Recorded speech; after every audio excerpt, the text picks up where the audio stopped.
much. I feel like this is like a badge-earning moment for a Floridian if you've come out in like the damp and the cold. So thank you all for being here with us tonight, especially because we have some folks coming even as far as Orlando and quite a few from St. Pete for our other artists. So again, thank you for braving both for Florida cold weather and our traffic, which is, there's no end season to that. So we're delighted to have you here as we celebrate our two newest exhibitions at the Dale Mabry campus, Ukombozi and Facing the Music. We'll be introducing the artists in a little bit, but if you've been to a talk before, you know there's many people we have to thank and hear from first, so if you'll indulge me in that. I want to first by saying thank you to our lovely live musician, Mark Switzer. Can you give him a round of applause? Mark is a faculty member here at the Dale Mabry campus and also co-organizer of the guitar series, which I'll talk a little bit more about in a moment. And as that gives us a nice transition, there's always a lot to do in the arts at HCC. The next slew of events I'm about to tell you are all at our Ybor City campus, in part because we are also impacted by the storms and are waiting for our large auditorium to come back online. But at our gallery at Ybor right now, we have on view Let It Go by Esther Six, which is open through February 20th. That's when we'll do the closing reception with the artist. A couple days later, we're going to have our public art event called Now on View, where we will have 6 artists from the region, everywhere from visual art to dance to, we'll have a poetry alley. It's going to be a lot of fun, February 22nd from 10 to 2. And those will be a part of a larger Tampa Arts Week that's happening for the first time this year. So it's exciting that we get to participate with 2 events during that 1 week. In the performing arts, as I mentioned, the guitar series on February 21st will feature a classical guitarist, Kenneth Bender. And then our dance program will present Quest by the guest artist group called Flock from February 28th to March 1st. Theater is then hosting Heathers the Musical from April 3rd to 5th. And the music department will be hosting on April 23rd their Ybor Strings project, and on the 25th their chorus concert. And I breathe. But see what I mean? There's a lot to do for the arts at HCC, so we hope to see you at one of those events coming up this spring. Tonight, if you haven't had a chance to yet, Jen Ring, who is our marketing and membership liaison, is also a very talented mixologist, all the M's. So get a Dawa drink tonight. It's part of our membership program, and this is where I remind you that we are a non-profit, which is in part funded through support from the school, and I'm going to recognize some of our administration, but also through people like you. If you enjoy seeing these kind of programs continue to grow and thrive in our community, we need your support. We want to involve you in that. So we have a membership program. You can also make a donation at any level, and we appreciate anyone who has that kind of philanthropic support for our galleries. Okay. Now, I would like to introduce Dustin Lemke, who is our Dean of Associate in Arts Programs, for a few more words of welcome. So, Dustin, do you want the mic?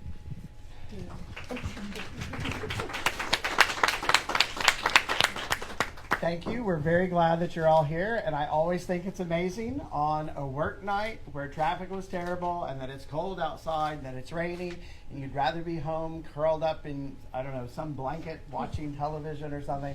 I love that instead you came out on this night to talk about art. And so I think that that really is always to Amanda and her team just a really wonderful tribute that you're willing to come out and do this, that it's a wonderful thing, and we're not here just to think about art as pretty, but we're here to think about the ideas behind it and how it changes our world. I did not get to see all the pop-up art until today and tonight, but I have for the last few weeks been enjoying your work, Njeri. It's been amazing. And the one word, and you may hate this word when I say this, but it's felt very cozy.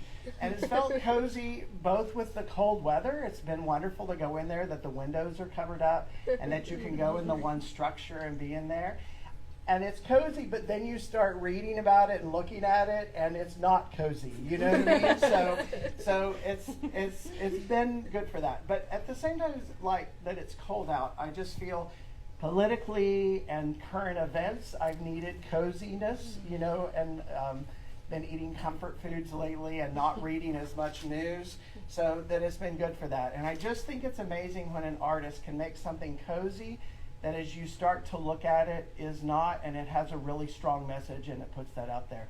Many, of course, artists might be in your face about something, and so I think this one sneaks up on you a little more, that it offers you comfort and gentleness, and then sneaks up on you and kind of traps you. And so I can't wait to hear more about that, because I think that it's really amazing.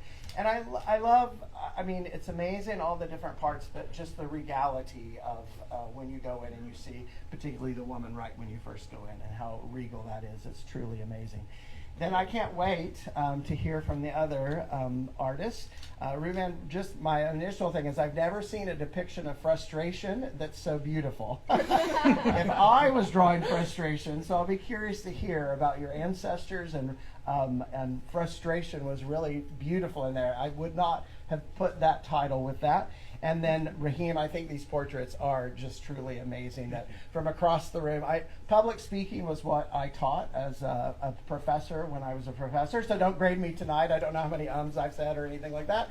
But in public speaking, we talk often about eye contact, and so the eyes in your portraits just grabbed me from across the room and drew me in for that. So I can't wait to hear what you have to say about that. So thank you all for being here. Thank you all for giving us a reason to be here, and let us be intellectuals for a little bit and think about art and intersectionality and politics and the meaning of all this. Can't wait to hear about it. So. Thank you. He's always a tough act to follow. Thank you for that very thoughtful welcome. I'm going to say a few more acknowledgments. First, to our annual collaboration with the Tampa Bay Black Heritage Festival. It's been running around taking photos. We're really proud to continue that annual partnership. This was their silver anniversary, 25 years. And while the festival just concluded last week, yes, they're going to have a 2-day music fest on April 26th and 27th. So read about it, check it out. I also always want to thank our HCC Student Government Association.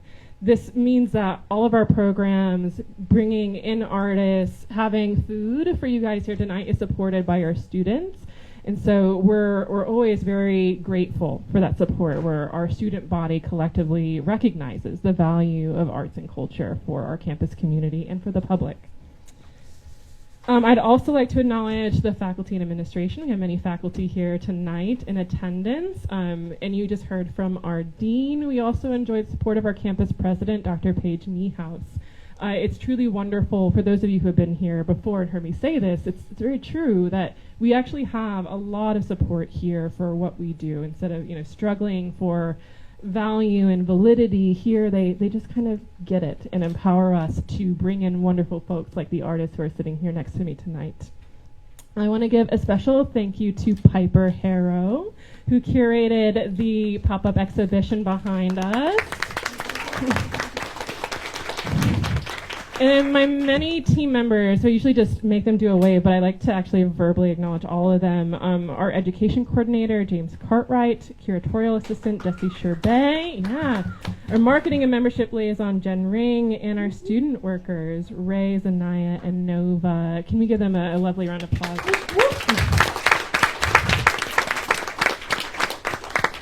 And finally, last but certainly not least, thank each of you for being here tonight to join us and speak to our community, for opening up about your experiences and perspectives, and just being willing to do that here in front of a crowd. So thank you so much for being here. I'm going to read very quickly their bios, and then I'm going to invite each of them to tell us a little bit more about their journey. So Njeri Kinuthia is a Kenyan-born artist currently working as visiting lecturer at the University of Central Florida in Orlando. She received a bachelor's degree in fashion design from Machakos University in Kenya in 2019, and her MFA in emerging media, studio art and design from the University of Central Florida in 2024. Her work explores themes of self-reflection, feminism, and the suppression of women perpetuated by cultural and societal norms. She was included very recently, I almost said most, but you got several announcements lately, in the 2024 Florida Prize in Contemporary Art and was recognized with the People's Choice Award. Frederick Rootman Woods is a Florida native and self-taught artist with over 30 years of experience. His recent work includes both abstraction and portraiture, creating paintings that reflect his deep spiritual connection with the earth, trees, and nature. Rootman has exhibited widely throughout Florida. Raheem Fitzgerald is a self-taught artist who lives and works in St. Petersburg. He is known for painting mostly black figures, addressing a lack of representation in art history.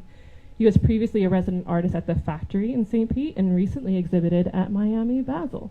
So, this is an abbreviated version. They have many long accomplishments in their resumes and bios. So, thank you again, each of you, for joining us tonight. As I mentioned earlier, I'd like to, each of you, whoever would like to go first, the bio leaves out a lot, right, in your journey into becoming an artist. So, can you talk a little bit more about your backgrounds and what led you to art? Well, I am originally from Kenya, and I moved here in 2021 to pursue my master's at UCF. But even when I was living in Kenya, I did feel that there was a lot of stifling of my freedom as a woman. And so that is the inspiration, and that's what I think about first when I'm making work. I really, really love what the dean said about my works being seemingly cozy, but not really, because I am addressing the all the constraint that I have felt as a woman, and that is limitations that are perpetuated by politics and religion and culture and social norms. It's like all the institutions that exist have a way of stifling women's freedom and so that's what it really inspires me. Thank you. And we're so glad that you have the courage to share those things with us. I'm just going to go down the line. Raheem, pick on you here. You go next. I guess the question was like, how did we get into art? Yeah, what led you here? A lot of things. I think I really like art. I'm like a fan of art first. You know, I was watching this thing and Most Def was like, everyone who really likes music or art at least tries it once. And I think that is what happened to me. And playing the guitar did not stick. Making art and paintings has stuck, you know, a lot more than anything else that I've ever done. You know, and I think even to speak to kind of like what my bio was saying, a lot of that, like, you're right, it does kind of leave out, like, you know, maybe a little bit of the context behind like the black thing, where it's more so I feel like I'm painting stuff from like my center, you know. Another quote was from this guy. He was like a actor who was African. He was talking about, you know, like, European cinema isn't my center. I'm not making it from that place. So it's more so like, I think in art it gets really confusing to people when black people make art and they not only paint black people, but I feel like, you know, no one would ask like a painter from, you know, the Netherlands why they only paint white people. You know, that's what's there, you know. So I'm painting black people because those are my peers, or that's the imagery that really speaks to me, you know. So how I got here, though, I don't know. I just like art, and I started trying to make it after looking at it a lot. A lot of trips to the High Museum of Art in Atlanta. Yeah, anything's beautiful. And one of the reasons I'm inviting you to talk about that is we have some students in the audience, and sometimes we get locked in this mode that there's only one way, right? If you deviated from the path, suddenly you can't get back on it. But you guys are all lovely examples of how there's so many ways into it. So what about you, Rootman? Well, let me take you on a journey. So I started in elementary school, and I was a huge fan of Leonardo da Vinci. So I used to check out of all his books, and I had a lot of my teachers and art teachers was very encouraging during the whole time as I moved forward. And in high school, I played football, and I played defensive tackle, so that's how I got the name Rootman, because they say, dude, look, you're rooting in the ground, so they started calling me Rootman. And so when I started doing professional art, I was doing black African portraits at the time, and I thought Rootman went well with what I'm doing. And so from there, you know, I branched out to doing a lot more different stuff. I call my work now contemporary surrealism. And so, yeah, that brought me here. I never would have guessed, but I'm so glad you brought up where that nickname came from. But it works, and when it works, it just sticks This around. is what people recognize me by now. Rootman. Most people call me Rootman instead of my real name. That is the name. Yeah. So I'm going to go right back to the front of the line here. Jerry, I really appreciate that this exhibition allows us the opportunity to teach, right? And so throughout you'll see some words in Swahili, and so kind of nodded to with the title Ukombozi, or liberation in English. And the subtitle, and when we were talking about how we were going to title the exhibition, you're saying you really wanted to kind of expand on that, this idea of like liberation that is in self, so the mind, right, who we are mentally, emotionally, but also that is rooted in a context, in a place, right, geographically often. So you gave us a little bit in your journey to art, that hint, but tell us more about your motivation to speak to themes of liberation and its opposite, right, constraints, restrictions within your work. Okay. Well, it all started with this modern series. It's a series of artworks where I have women wrapped in this colorful cultural fabrics. And I was doing a portrait of myself in the studio using charcoal, and I was going to draw my face like I did with all other portraits. But then I realized, is this how I really feel? No, I feel like I am suffocated, because at the time I was in my second year of my MFA program at UCF, but my parents had not seen any work that I had made.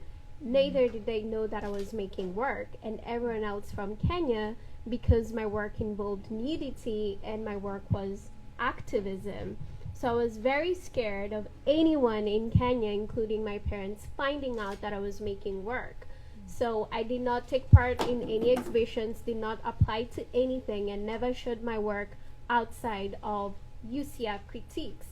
So when I decided to just wrap the fabric around my head and feel the suffocation, I found that that was the perfect encapsulation of the feeling that I was having. I finally had a physical, visual representation of what I had been feeling. That even if I wore shorts and posted on Facebook, I would get really attacked, take that down. It's indecent for you to wear shorts as a woman, and just so much. So I did a series that was ongoing, and there was a law company approached UCF to do a really interesting collaboration where they'd give a student an award. And I wasn't going to apply because I thought, why would a law firm be interested in my work?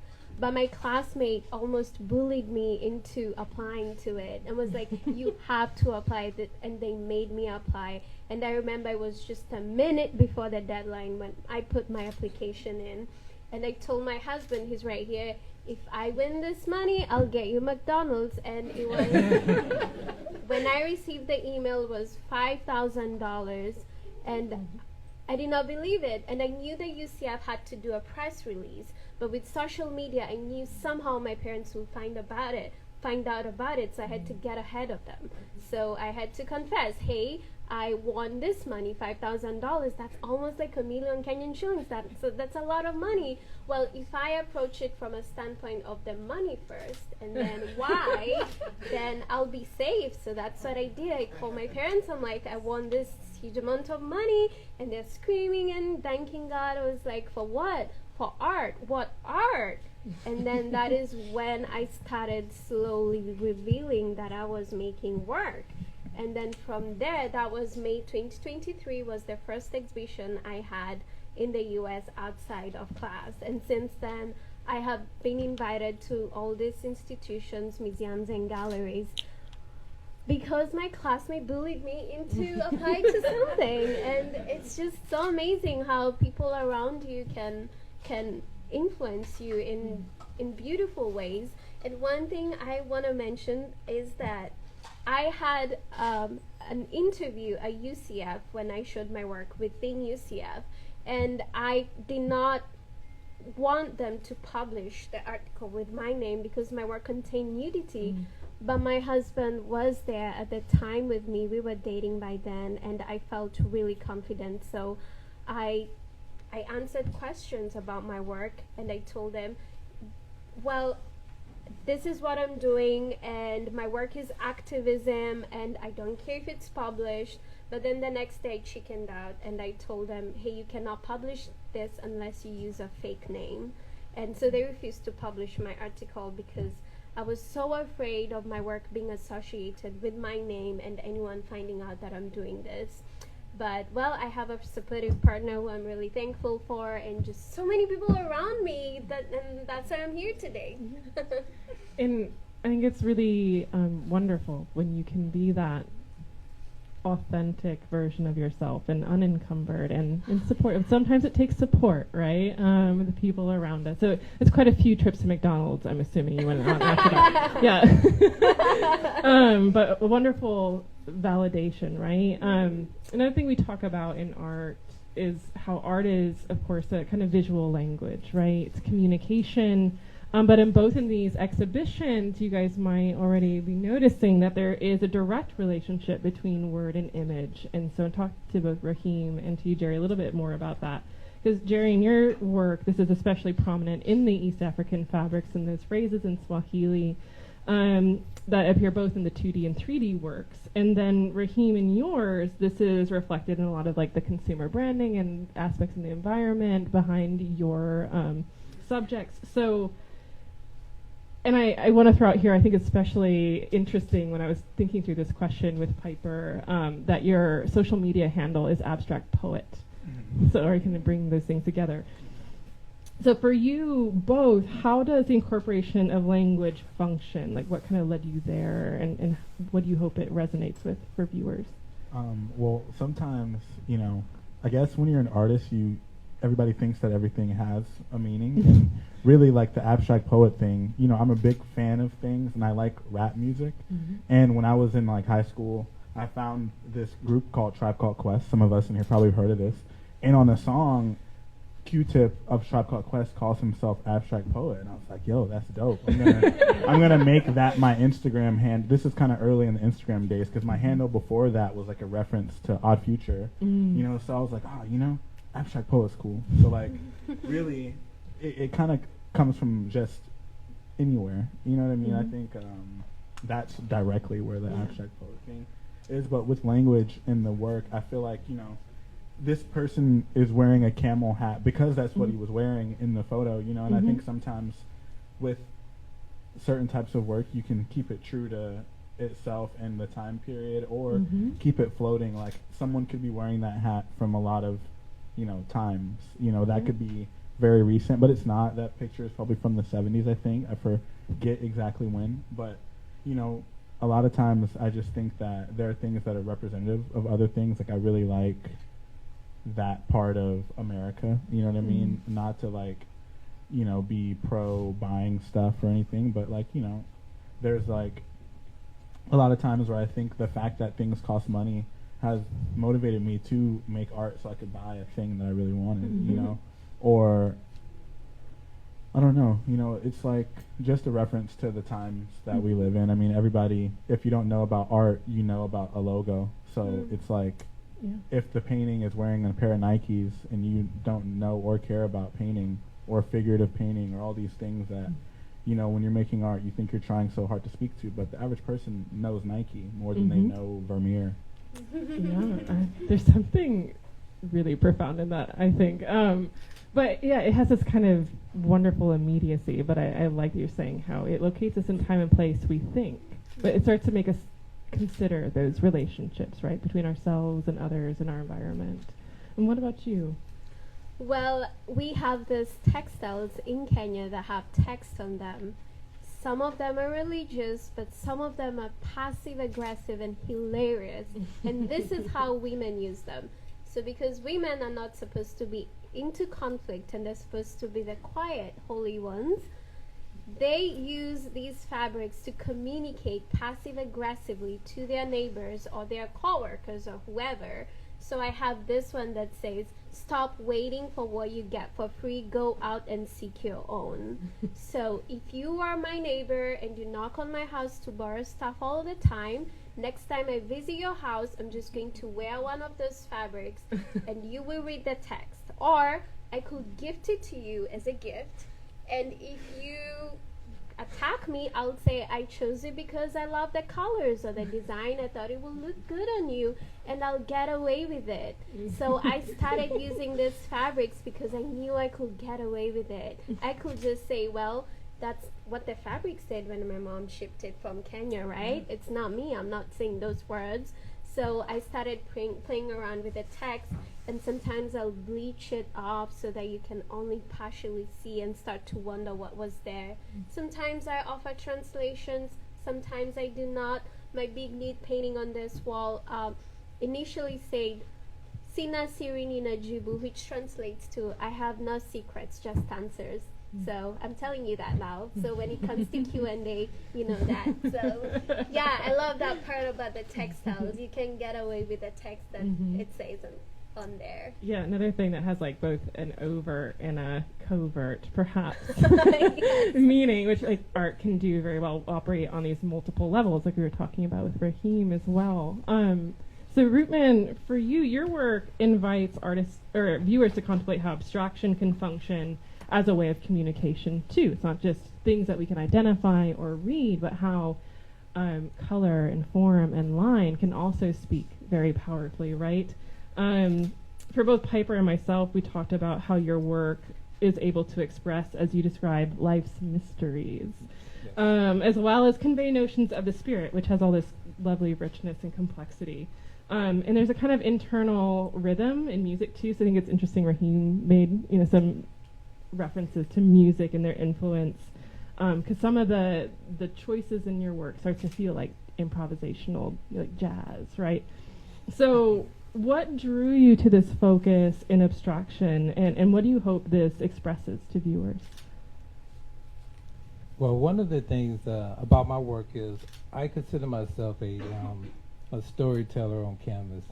So all of my paintings have a story, and colors, the color choices, the subject matter, it all tells a story, One of the biggest thing about, my work also too, I do spiritual work. So I do like healing, Reiki, life coaching and stuff. So I try to bring some of that also into my work. So when people sit and look at my work, like they get some kind of like healing from that. Because it's not always the doom and gloom, but it's the hope that comes after that. Can you talk a little bit more about how that works, the relationship between your healing practice and your artistic one? Yeah, I could talk a lot about that. Like, how long do we have? It's like this painting here. I call this painting Heart, and this is dealing with your root chakra, right? So your root chakra and if you look at the root chakra, the color will be red, right? But I have all 7 chakra colors in this. And it's like connected to your heart, because your heart is who you truly are, right?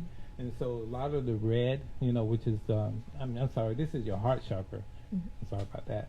But I was thinking about the root chakra because that's our basic needs, This is how, like the things that we need for life, love and stuff like that. And if we don't find our stuff in our root chakra, like love, food, comfort, you know what I mean? Then we seek that out throughout our other chakras, and we create that, like in our solar plexus, which is your yellow and stuff like that. But when we identify truly who we truly are with the green, which is your heart chakra, then all the other colors seem to fall in place. I don't know about you all, but I feel like I needed to hear that today. Thank you for sharing that. Yeah. I'm going to go to Raheem now. We are all throughout our lives in this process of becoming, and I think for us here at UCC, being in education, that's especially relevant for us. But we're always in this process of self-determination and discovery, and what we do in our day-to-day lives can hold as much value as these like grander notions of the sublime, which is something that Piper and I both really liked within your work, and excited to bring it here for this show. And so your practice seems to emphasize persona and daily activity as much as brush to canvas, to coin Piper's phrase, or more process-based explorations. So can you expand on this? And then also follow up to that, how does your persona as an artist inform your paintings? Well, I think when eventually like your persona becomes being a painter, Mhm. it makes it to where not everything is like about the art, but like going and hanging out with your friends and having a glass of wine can be a painting. You know, like that painting is just my friend outside of a place that we were having a drink. You know what I mean? And I think for me, like when it comes to the, I guess, persona part, I feel like artists are just as much known for who they were as well as the work they made, and maybe how that stuff affected it, geographic locations, all those things kind of, when you read about someone's work, all of that kind of goes into it. So I think the way I became a painter is just, okay, well, how do you be a painter? Look at what the other painters were doing, read some books about painters, and then boom, you not necessarily mimic that lifestyle, but like if there are painters that you like that just painted all day and that's how they got good, try that. And I think I just tried to learn by force because I didn't have any like real training, I guess, through education or anything like that. So I feel like I just tried to do what, they say if you want to figure out how an artist made a painting, try to make it. So I think I just did trial and error, and eventually you get to this, but before the paintings were very like derivative of other people's paintings, but I think I just feel like the painters I really liked, there was something more about Picasso than those paintings, or people like, especially like a George Condo and all of those kinds of artists. I really like Henry Taylor. I think he's an interesting, funny guy, and that goes into how much I like his work, I think. So to me, I feel like the person sometimes goes further than, the paintings. Like no matter how good I am at painting, if I am like not someone who you would remember, then you won't really remember the work either, Well, it goes so hand in hand, and it's really interesting here. You're saying like it's just this, my friend outside we were having drinks, but that is, you were sort of distancing yourself from like, well, I wasn't classically trained, but a lot of the formal training in academia then kind of leads to those conversations. Or back in the days of the academy, you just went to the museum, right, and you practice, and you're simplifying. You were I'll do a shout out. You were just featured in Creative Loafing. Yeah, cover story. And you talk about the hundreds of hours you poured in that. You're like, I just started painting, and so like, you talk about that. I made a lot of collage work previous, and I had got a studio with some of my friends. We were making like lots of other stuff. That's kind of where maybe the persona part comes from, because some of the other things I do creatively, have to do with just ideas turning into things like a shirt or a event or whatever. So I was kind of expanding away from the collage thing. I wasn't really feeling it anymore, I'll be honest. And as I was in the studio trying out new forms of art, because with new space it comes like the room to attempt to make something else, and one of my studio mates at the time was painting. He was just like, oh, we got a studio now, why not try to paint? Because I think the cool thing about painting as a medium is everybody has tried it, and if you're a painter, you know the difference between the moments where you were just like trying to paint because, everyone has picked up a paintbrush and tried at least once. And then when you're like, oh no, like I'm going to paint with intention, and so I think there was a moment where I started painting with intention after seeing Chad try this painting thing out. And then, eventually that studio shared by 3 people became my studio for painting. Everybody else kind of needed to go do something else, for lack of better words, and I still felt like the painting or art thing was something I had to take on. I remember being like, man, like $750 is like almost like the price of rent in some places. How am I going to pay for this studio thing? But fortunately I did that. If I like overthought it, maybe, we would be having a different conversation right now, but I didn't overthink it, and I just decided, this is in like 2021, or 2020 coming in 2021, I'm like deciding, okay, cool, like painting's fun. And then it just became like a thing that I was like, oh man, I like doing this, let me like do what keeps me excited. I really recently found out that I need to stay in certain feelings, like the version of myself that feels like that, I know how to keep them around, Not that I'm just like 7 different people or anything, but you know what I mean? It's like Yeah. the guy that makes the paintings and thinks about painting and, you know, what goes into a good painting and making a good painter. I like to keep that person in the driver's seat.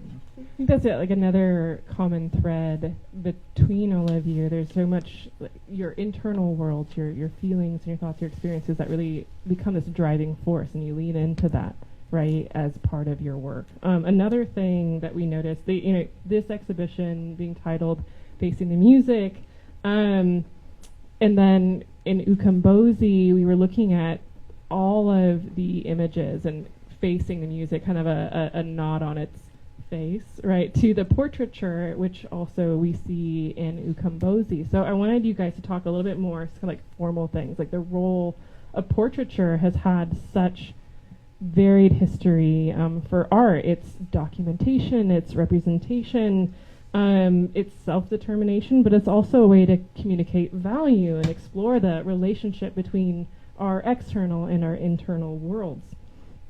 So how, for each of you, does portraiture, how do you feel like that really functions for you?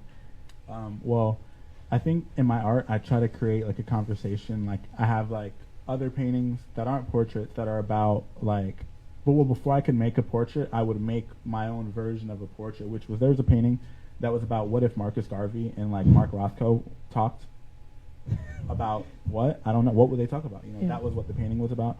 But anyway, you know, sometimes a portrait can create a context that never would really happen. Like Miles Davis and this woman with pink hair, she's a fashion designer, like she's doing her thing, you know, but Miles Davis and her put into a certain context, it's not necessarily like so different and far off, but you know, it makes you think about a lot of things when you see like Miles Davis and Brianna, the designer of this thing called Mac, you know, and I think through these things you can kind of, for me, like a lot of my paintings of people that like, you know, that are black, especially like women, like it's my way of maybe imposing, like if painters and artists have been the people to impose certain beauty standards, I can therefore control like the world through my work, you know? If I don't have to say what I'm thinking, if you look at my work and you see a beautiful painting of a black woman in your head, that's what you're gonna associate black women with, or black people, whatever, you know. I think I try to put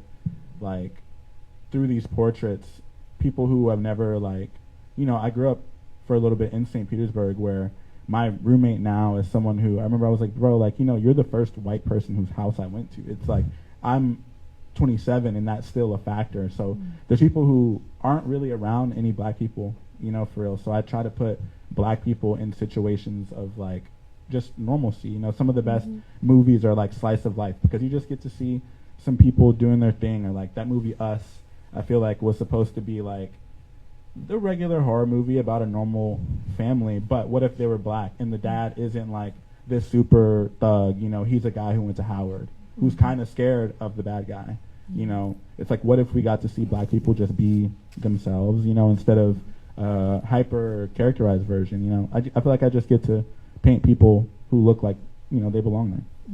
Yeah, it's a powerful tool. Rootman or Jerry, what about either one of you? Well, I do love drawing myself, so I think when I think about portraiture, it almost always starts with me.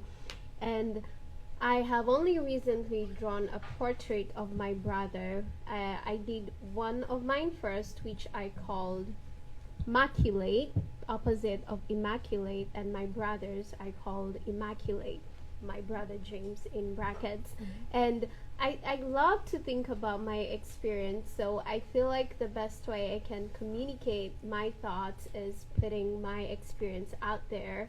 So while my work is a story, a narrative of my lived experience, the first time I showed my work, I had women from all sorts of background come up to me and tell me they related to my work. I had people crying when they saw my work and just tell me how meaningful it was to them. When the installation was up at the Orlando Museum of Art, it was 17 feet tall and I had a portrait up there. And there was a woman who wrote something so beautiful. They say that it felt, for the first time in their life, they felt so safe, like they were back in their mother's womb. And when I read the article, I just cried. It was just the realization that it's my personal story, but other people can relate to it as well. And I found that to be very touching. So I have found ways to involve other women too, like the fabrics covering the window. Most of them were actually donations from so many women, including some of them here from the Women's Caucus of Art. Shout out to the group of awesome women. And I wanted donations from all sorts of cultures in Orlando, just to represent as many women as I could, because of like the Me Too, because at some point we've all felt something. We've all felt stifled in the little. It could be in the tiniest way, and it could be in a big way. Like some of my work addresses things like child marriages or female genital mutilation. Could be like things that are really profound and poignant and really powerful and heartbreaking. But it could be something like wearing shorts in New York for the first time like I did and feeling so free, and celebrating that moment and documenting it with paintings and drawings. Yeah. And it's again that resonance of power, right? That Right. taking control of the narrative or deciding it for yourself, Yes. right? And not accepting what somebody else or larger forces have Yes, said and should be. Yes, Yeah. and something else, because I mean, if you look at me, I'm quite small. So whenever I show my work and I show up, people are like, "Oh my God, you're the artist? Wow, I thought you'd be so big." Like, and so it becomes a means of validating myself too.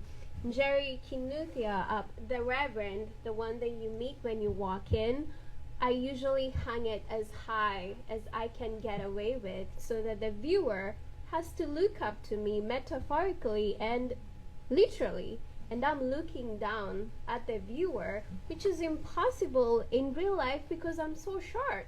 But I can do it through my drawings and paintings. So I have also made a self-portrait called Njeri the Great. It's 6.5 feet tall, and you just feel small when you're in front of it. And my nude on this wall too, I'm just standing there and commanding space. And this is because the beauty standards in my country exalt bigger women. So I felt insulted a lot of the times, and I went through a lot of bullying. So putting myself out there and having this huge presence that overtakes a room is to validate my experience, taking up space both literally and metaphorically. What about you, Rootman? You guys are, like, I love this, again, that dialogue between inner and outer realities, too, which feels so prescient for your work. Oh, talking about portraits, right? Yeah. So to me, I love the eyes. I like to focus on the eyes, because I think with the eyes you tell a lot of story, the struggle that the person, it doesn't matter like what's going on the outside of the person itself. It's that the eyes is the focus point. And I like to put a lot of emphasis on the eyes. Like if you look at that painting, Sister, you know, you can see like they look, you know, joyful and happy, but if you look at their eyes, it looks tired, you know. And so I think you could tell a whole lot of stories with the eyes, because that's the windows of your soul. I'll ask one more question, and then we'll turn over for Q&A. So start thinking about what you would like to ask the artist. Can I make a comment? Oh, yes, Last please, question. freeform. And I'd love that. also, like, I was thinking about, when he mentioned that, it reminded me that the painting over there of the race car driver, I just called it me as a race car driver. And I think sometimes, you know, you can use art to put yourself where you've never been, you know, or like, I could be painting something and make it a self-portrait by making them do something like me. Like, I made just the hand. You couldn't really see the person, so the hand being black just makes it me, or me just saying it's me under that helmet, you know, because like there's black race car drivers, you know what I mean? But, you know, you can just do like, I feel like, you know, young boys like can be a firefighter or a race car driver or something like that. So like, you know, I never was a jock, so maybe I'll make myself a jock.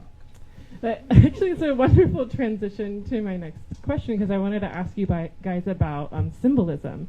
That there's a kind of power. It doesn't have to be one that exists in reality or your lived experience. Like you're saying, I said that's me, and so it's me as a race car driver. That has weight, that has significance, that has power and value, and it can be these kind of larger things, right?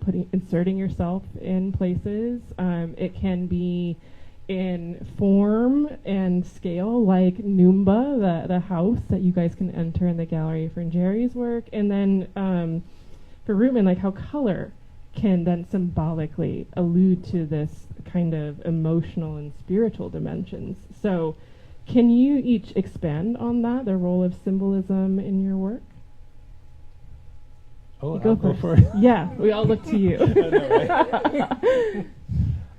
To me, like a lot of my paintings come from people, talking to people, people's situations, what they're going through, what they're thinking.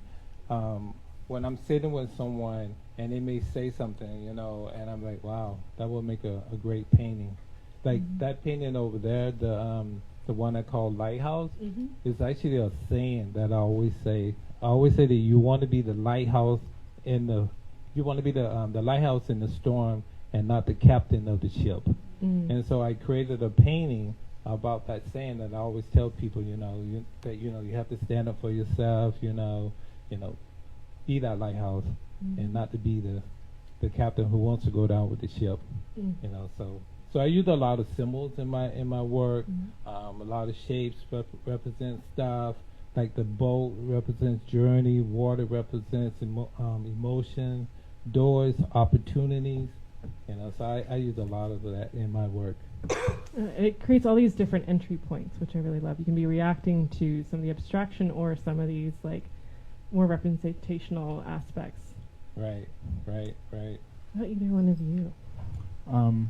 Yeah, I mean, I think symbolism in art is cool because sometimes it can be super on the nose, which like is a gift and a curse. I remember when I started being around more academic art people, that was when I started hearing more of like, is it on the nose, too much or too little, things like that. But I think sometimes, if you talk about the painting, people might find out what it's really about, but I feel like most of the time I like hearing people tell me about the painting and what they saw, because I mean, if it's a painting of Herschel Walker playing for the Georgia Bulldogs, like there's so much you could get from that. But if I start talking about how, that week, I was listening to this song that came out by Kendrick Lamar and Future, and then I was just in such a good mood at that time, and I felt like a running back, But to so much context, then someone brought up, Herschel Walker, like, said something or another that was pretty crazy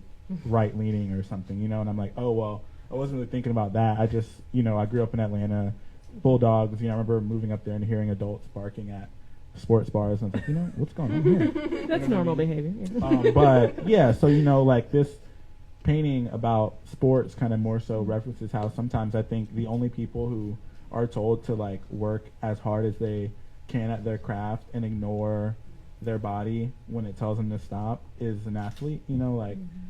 I feel like I will never know what it's like to like dunk a basketball, but I feel like the look on like Kobe Bryant's face feels like the moment when I finished the painting. It feels like there's parallels to everything, and if you're in your moment and you're working hard, it's like, to me, sometimes those symbols can mean that you're like an athlete within your practice, but like you're not. But that's only if you really talk about it. And I think sometimes symbolism can be a bit tricky because if someone doesn't know your reference point, then it means a whole other symbol to them. Like if you know who Miles Davis is, that painting means one thing. If you don't know who Miles Davis is, or what he looks like, then you might think that that's my granddad or something. You know what I mean? You never know who people are, and I think sometimes with art, I've tried to focus on maybe using what I know about symbols to inform what everybody else knows about maybe themselves, or it's like if I'm trying to make a reference to something that no one knows about, then how much work do I have to do? You know what I mean? I feel like you can do less legwork by using the vocabulary that was already provided instead of like referencing only things that it took me years to learn about. I think in art a lot of times people maybe miss the mark when they're like referencing all of these things that maybe it took them years to read about, but maybe while making this work they're creating it in a way that only people who already know what I'm talking about will know about. Like the Rothko painting, like a lot of people who know who Rothko is might not know who Marcus Garvey is, and vice versa. And then the people who know both, like now we're really in for a conversation about symbolism, because now all of a sudden these like, you know, random white kids are talking about Pan-Africanism, and you know, all the other people who can end up in a conversation are like, you know, I did this thing about O.J. Simpson one time, and I realized that everybody in the room over a certain age felt very differently about that whole thing than I did, and because of my understandings of it, I realized, you know, certain things are harder to nuance than others. You know, where I thought this glove I was wearing and I put on a pillar while I was hanging the work and then wrote a little note next to it, you know what I mean? Like, some people didn't necessarily get the joke, but it wasn't really a joke. I was like, oh, you know, what would be like, just like I've made a black version of a Vermeer painting, what's like a black version of a ready-made? Oh, it's like this glove about something that was a moment in history for race relations in America. You know, how do I do something that isn't just like a direct symbol, or it's not on the nose? You know, you could have saw that glove and like not ever heard the term if the glove doesn't fit, you must acquit. You know what I mean? You might not know what that meant. But yeah, I mean, it always know? exists in a system of understanding in a time and a place, and I'm sure you feel that way too, incorporating your Kenyan heritage and then bringing it here to the States. So what about you?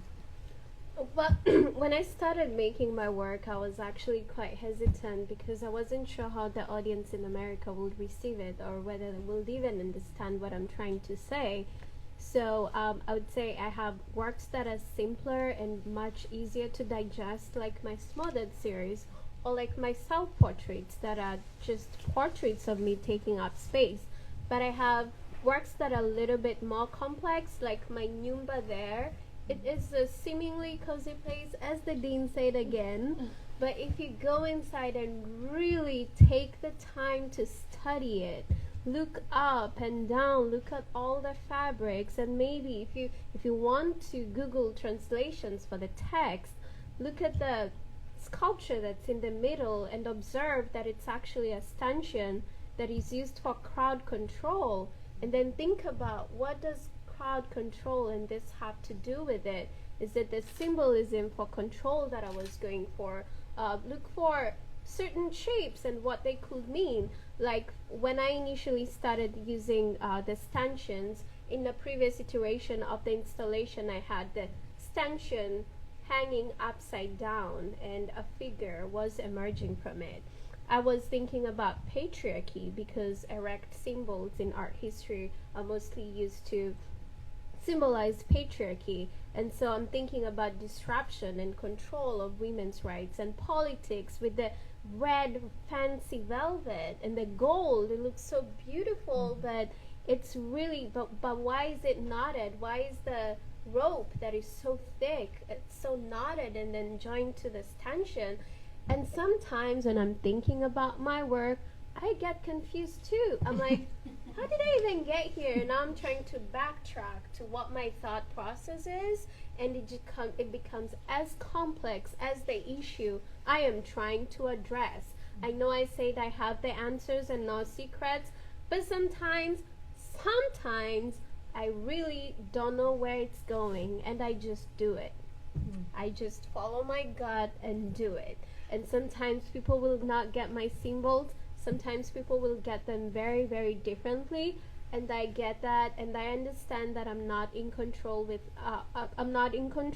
on how people perceive my work. And so I'm always open to interpretations, just like you. People will perceive and understand things differently. So I think it's a beautiful transition to open it for you all to ask questions and maybe what you saw and perceived in the work. There are many entry points. So anyone with a question, don't be shy.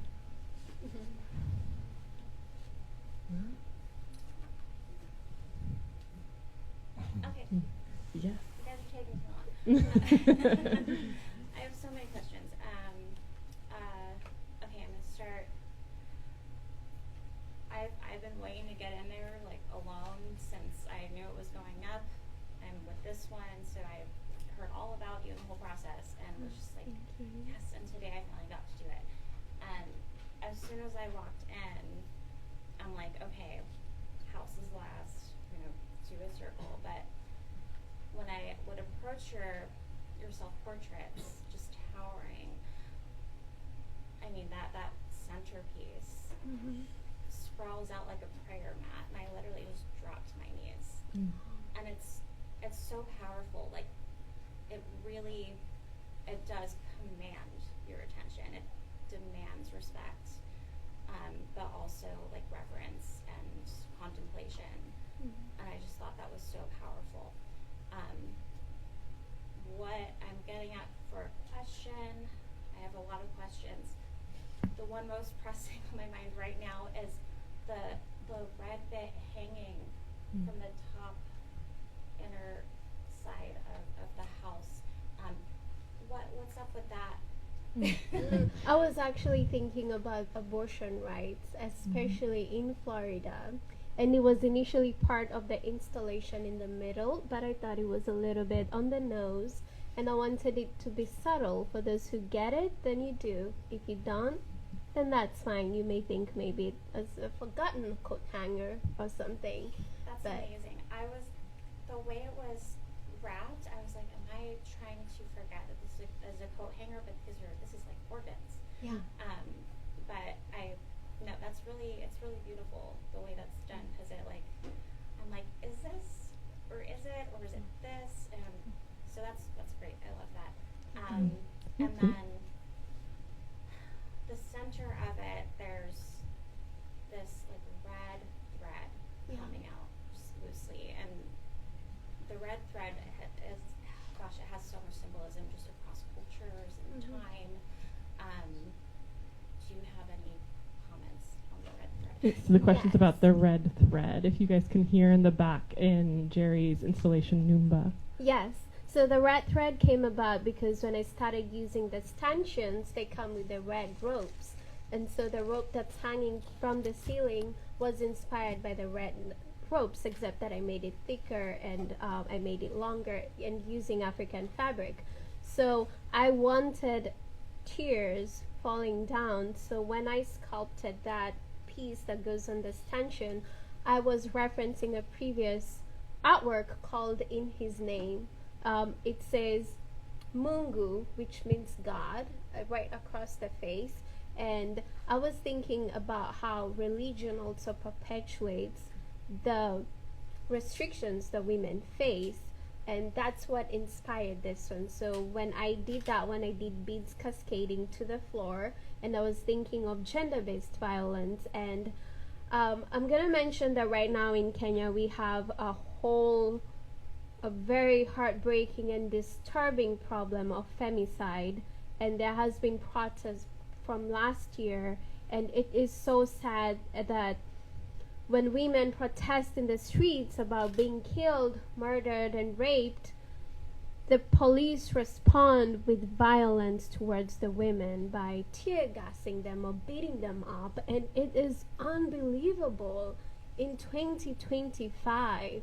So that represents the tears, and the text on it says Gereza si kuta, which translates to prison is not only defined by walls.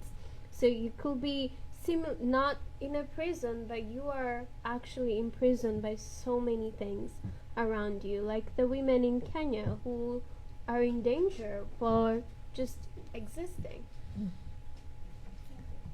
One more question. Yes. Njeri, you have so many different mediums, and I'm just curious if you started kind of with the more two-dimensional, sort of more traditional painting and drawing, as did it sort of evolve into more of the installation work, or were you always kind of thinking across all of those different mediums? And is it more about like what is the idea or the feeling behind it, and what is the best medium for that, or is it all kind of always working together? I love that question. So I started drawing in 2017 when I was in fashion school. My parents supported me throughout. And so when I applied to UCF, my portfolio was just oil paintings, and they were all portraits. So when I joined the program, I started drawing using charcoal, and then I did a little bit of printmaking. But during critiques, I started doing collage, but with black and white fabrics that have been printed, and I collage them on my drawings. During critiques, my professors kept asking me, have you thought about using actual fabric? And it just became this pressing question. And so I decided to use fabric. So when I won the award that I mentioned, I requested my mother to shop for me, and so we video called and she shopped for all these fabrics, included her own, and then sent them to me. And that was the first time I started using fabrics. It made a lot of sense because my background is in fashion design, so I love working with textiles, and my next goal is to design my own fabrics, and I'm so excited about that. So I love experimenting with everything, but right now my obsession is textile portraits. I am so obsessed with them. I have paintings that I look at that are 8 months old, have not been touched in 8 months, still in progress, and I don't want to do them. I feel like I have like a mood. I feel like right now it's all textiles. That's all I want to do. And then I feel so bad for my paintings, but I just love to follow what I feel like doing. If it's textiles, I'll do it, and then I will try. And like, since I installed this, I have made a lot more portraits. I'm producing them so fast because it's so exciting for me. I need to get the energy out. So yeah, I love working with whatever I can get my hands on, also using found objects or just non-conventional things like the stanchions. And well, that's why I don't like doing commission work, because if someone asks me to paint right now, I just don't want to do it. Right? I just want to follow my heart and do what is most pressing. Good thing I teach art at UCF, so I also get to teach all these methods of drawing and digital art or painting. So I still have that part. So as much as I'm not painting in the studio, I'm teaching my students how to paint. So I'll never forget painting. I'm curious, I know that was for you, but if either one of you, I saw you kind of like nodding and smiling at parts of Njeri's response, if you guys feel similarly in your exploration of media. No. Putting you on the spot. Could you say the question again? Just so I can make sure I'm answering it correctly. Well, about exploration of media, right? What the best vehicle is. Like, if when you started making, if there's one medium that really spoke to you and then it evolved into something else, or if it was sort of like cross mediums, like that all kind of worked simultaneously. Well, I think, sometimes environments change everything. I feel like for me, whatever I had around was what I used to make art. I started off making a lot of the collages on my phone because I was trying to figure out how to like make graphics or anything involving graphic design, and I didn't have a computer, but I had a phone, and so I found out that Photoshop had an app that they don't have anymore, but they used to have a free Photoshop app that basically did all the basics of Photoshop, and that was how I made a bunch of collages using that resource, the iPhone. And then when I got more resources, my work changed, and when I got more space to create work that lived in the physical place, because what I've learned about becoming a painter is sometimes showing work is great just so that it isn't sitting 2 feet away from you, because if you really get into like that bug bites you, the painting is going and going and going. And then a lot of times it might be what material someone gifts to you. Like if someone gifted me an airbrush machine, I would just maybe do an airbrush portrait that week, So I think a lot of it has just been based around like what resources I had in front of me and like what I was able to do and maybe why, especially when it comes to like the art I made before with the collages. I was always wondering if I would just leave it behind or it would evolve into something else, which I think the early paintings I made were very maybe near collage, and then now I've kind of evolved into this thing where the painting stuff sticks, like that excitement that you're talking about is one of those things that I think isn't talked about enough in art, like convincing yourself to sit there and do it, because it is like, you have to romanticize it for it to work, for you to sit alone in a room for hours. If you think about it, that's just like being in jail. You're just sitting in this room by yourself. If you're lucky, like you have a nice studio where you can be by yourself and locked in, but like there's not a lot of ways to want to do that. It's like, who wants to do their chores, Sometimes when you really like it, art can become your chore. And so I think the medium changing and all that stuff are ways that I've found ways to like be more excited to make a painting or you know, through like my connection to the people I'm painting, like there's a driving force that I think can be found there. You know, like if I'm painting myself, there's a driving force to paint it a certain way versus, you know, painting someone else. Saw you nodding at times too, Rootman. How about you? So it's funny because I was thinking, I'm a lot older than both of these people, so technology when I was growing up didn't exist.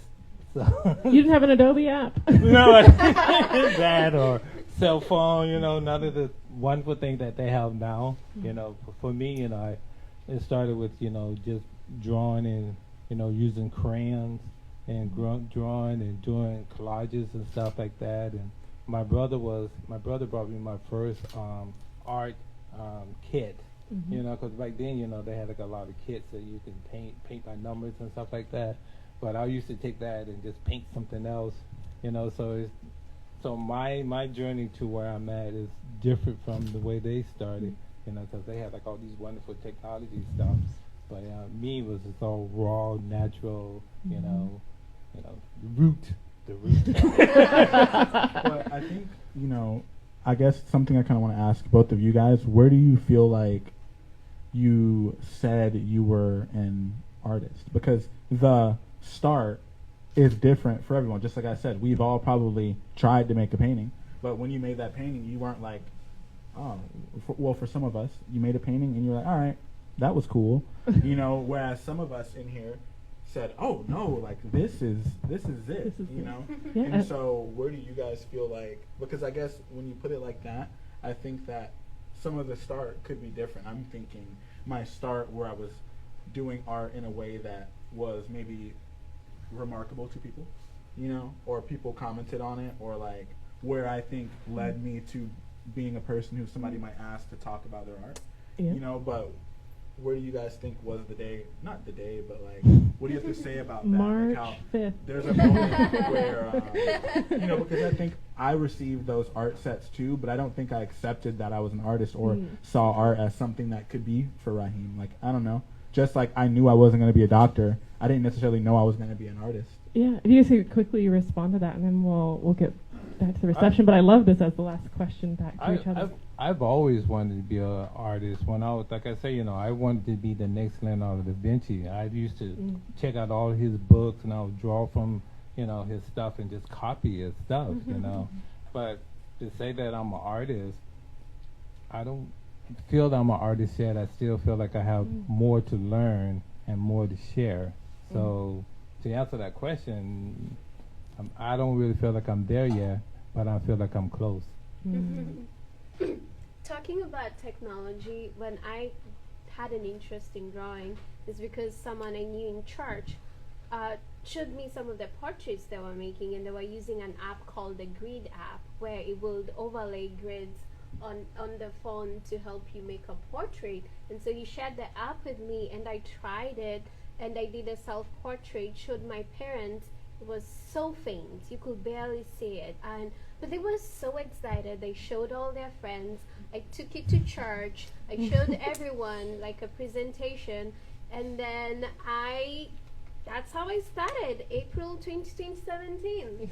I'll never forget. It was just a church guy who showed me that exciting app. So I guess it started from technology. Yeah. You got the and now there's no going back, but I feel privileged because my parents supported me from then, henceforth, and it's still supporting. Yeah. Well, everyone, please join me in thanking our artists for being here tonight and sharing